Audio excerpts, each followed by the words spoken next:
Hello my dear student, then how are you? कैसे हैं आप लोग?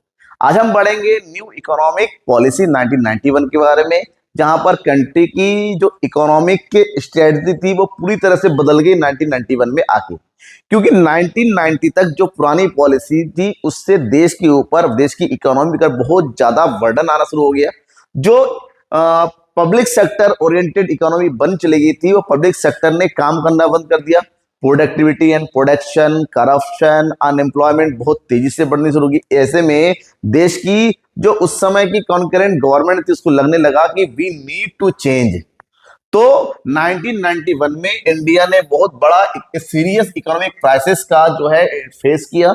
और इसी के अकॉर्डिंग उस समय जो प्राइम मिनिस्टर थे PV Narasimha Rao ji and the finance minister of that time, that is Manmohan Singh ji, they both are decided to change the economic policy to increase the growth rate of the country.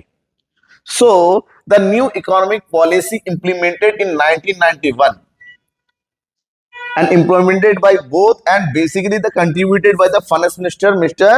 Manmohan Singh जी.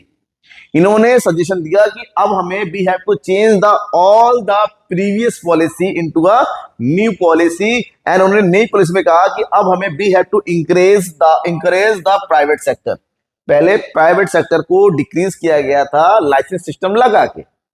अब गवर्नमेंट ने कहा कि ना, अब लिबरलाइज करना पड़ेगा ताकि प्राइवेट सेक्टर भी पूरी अच्छे तरीके से अपना प्रोडक्टिविटी बढ़ा सके. क्योंकि बेसिकली उन्होंने ये एक्सपीरियंस किया कि the developed country like America, America हो गया, फ्रांस है, इंग्लैंड है, ऑस्ट्रेलिया है, दिस कंट्री ये डेवलप इसलिए है बिकॉज इन कंट्रीज में पब्लिक सेक्टर का कोई भी इकोनॉमिक एक्टिविटी में परफॉर्मेंस नहीं है. They all dependent on private sector. Private sector are work only for getting profit.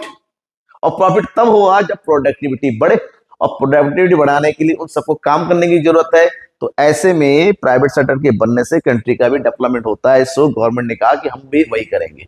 तो इसके लिए बेसिकली क्या होता है, इकोनॉमिक क्राइसिस 1991 जो क्राइसिस उस समय था सबसे बड़ा था कि उस समय फिस्कल डिफिसिट बहुत तेजी से बढ़ता चला. गवर्नमेंट का जो इन सोर्स ऑफ इनकम कम होता चला जाता है, एक्सपेंडिचर बढ़ता चला जाता, तो जो इससे डिफिसिट लेवल बढ़ता चला जाता है, इससे बोरोइंग उधारी बढ़ती चली जा रही थी. नेक्स्ट, बैलेंस ऑफ पेमेंट हमारा नेगेटिव हो रहा था. जो इन्फ्लेशन बहुत तेजी से बढ़ रहा था, प्राइस ऑफ द कंट्री बहुत तेजी से बढ़ रहा था, महंगाई बढ़ती चली जाती. जो फॉरेन एक्सचेंज रिजर्व था वो धीरे धीरे हमारा कम होता चला गया, चलता चला था. और एक टाइम ऐसा आ गया we have only 2 weeks of imports का पैसा ही बचा था कि अगर हम जो है न्यू पॉलिसी चेंज नहीं करते तो हमारा पूरा इंपोर्ट खत्म हो गया था. और नेक्स्ट इज गल्फ वार. उस समय गल्फ कंट्रीज में बहुत तेजी से लड़ाई चल रही थी, उसका असर हमारी इकोनॉमी पर पड़ता चला गया था. अब कहा कि हमें जो है अब लोन लेने की जरूरत है. कहां से? IMF और वर्ल्ड बैंक से. तो इन्होंने शर्त रख दी, IMF वर्ल्ड बैंक शर्त रख दी कि यू हैव टू चेंज, आपको लोन मिलेगा. उस समय के हिसाब से $7 ट्रिलियन का हमें लोन मिला, लेकिन शर्त मिली कि हमें अपना पॉलिसी बदलना पड़ेगा और हमारी इकोनॉमी को फॉरेन इकोनॉमी के लिए ओपन करना पड़ेगा ताकि हम जो है हमारे यहाँ पर फॉरेन की कंपनीज आए. इसी शर्त पर हमें लोन मिला और इसी शर्त की वजह से भी हमें अपनी पॉलिसी को बदलनी पड़ गई. ठीक है. अब मेन था कि पॉलिसी के पीछे का ऑब्जेक्टिव क्या था. इसका मेन था कि we have to increase the economic growth, we have to reduce the government control over the industries, because ये देखा गया गवर्नमेंट का काम कंट्री चलाना है, धंधा करना नहीं है. Next is we have to increase the private sector to private participation in the economic activities. We have to increase the foreign investment, improve the efficiency of industries and also generate Indian economy with the global market. तो ये था objective जिसके लिए policy बदल गया. और policy जब बदला तो हमारी जो नई पॉलिसी आई that is known as NEP, new economic policy 1991. It is also known as LPG policy because यहाँ पर 3 नए चेंजेस किए गए: liberalization, privatization and globalization. Liberalization का मतलब होता है removing the restriction over the private sector, because उस समय गवर्नमेंट ने इनके ऊपर लाइसेंस लगाया हुआ था. लाइसेंसिंग सिस्टम को रिमूव किया गया और उसकी जगह पर लिबरलाइजेशन लाया गया.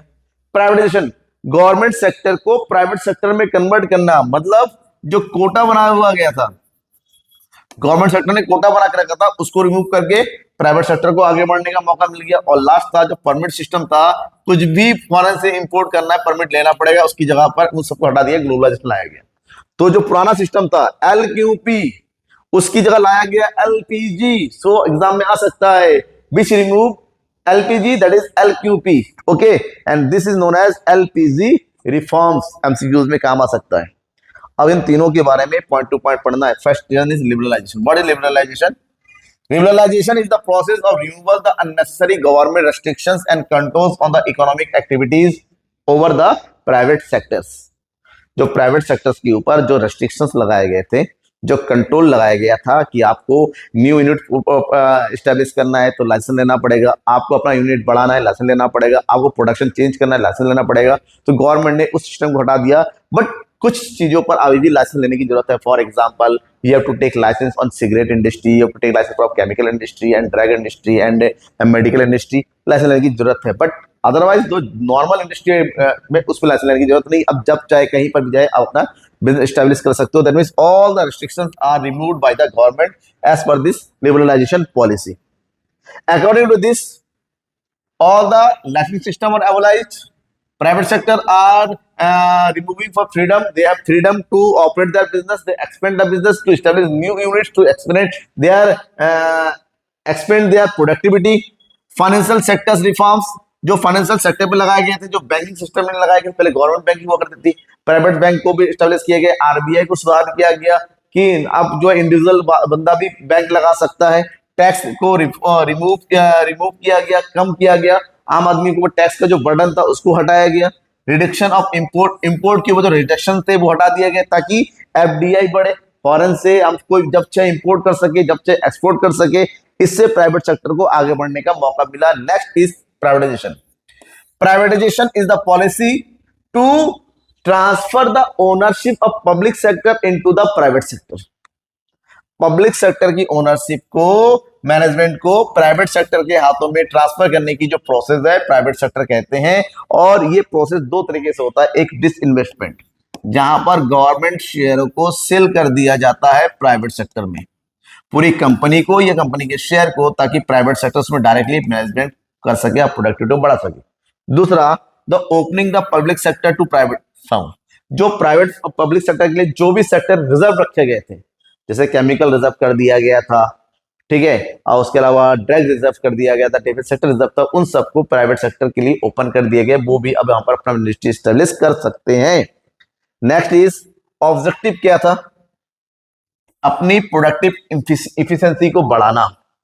Reduce the financial burden on government, encourage competition and increase productivity.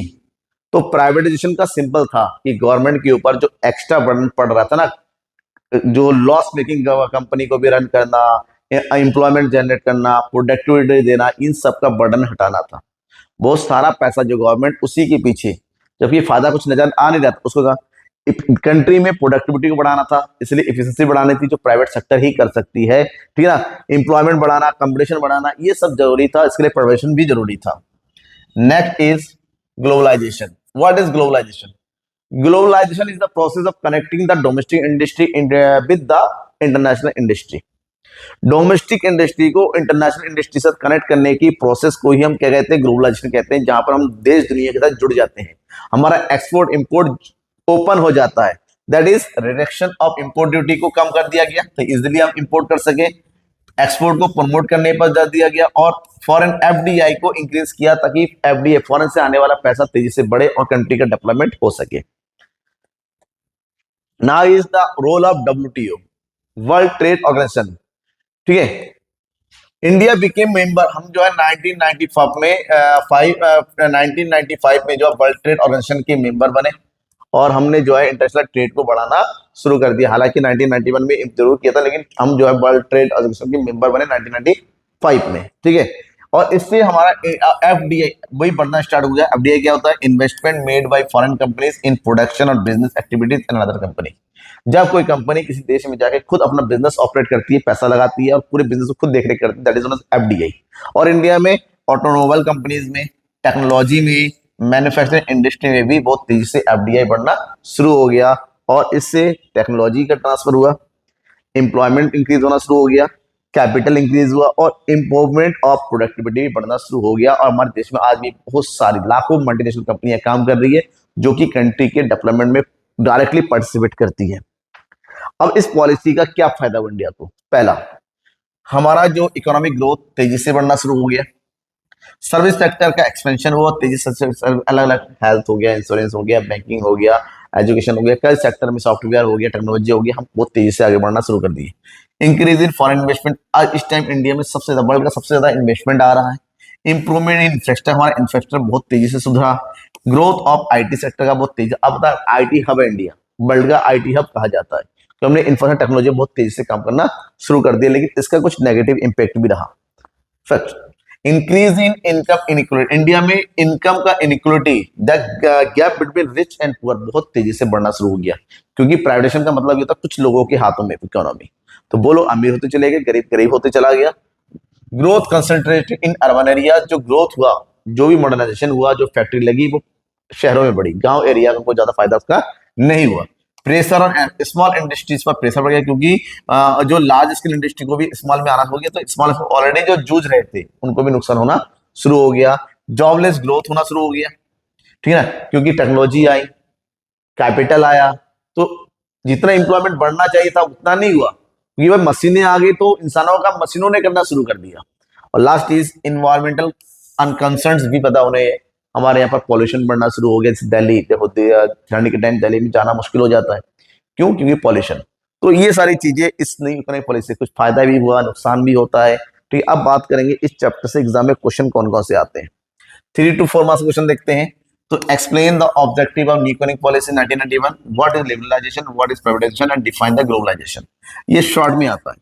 Long की बात करते हैं तो 3 क्वेश्चन बनते हैं। Explain the main features of LPG reforms, explain the economic crisis of 1991 and explain the impact of economic reforms in India. इन सब के बारे में पॉइंट टू पॉइंट, जैसा मैंने अभी नोट्स में दिए हैं वैसा ही आपको काम करना है। नोट कर लीजिए, हर एक चीज को रिवाइज करते रहिए, पढ़ते रहिए, डाउट है पूछते रहिए, क्योंकि आपको लगातार अब हर एक चैप्टर की वीडियोस मिल जाएंगे। अभी तो एमसीक्यूज, लॉन्ग शॉर्ट सब कुछ आना बाकी है। तब तो थैंक यू एंड बाय।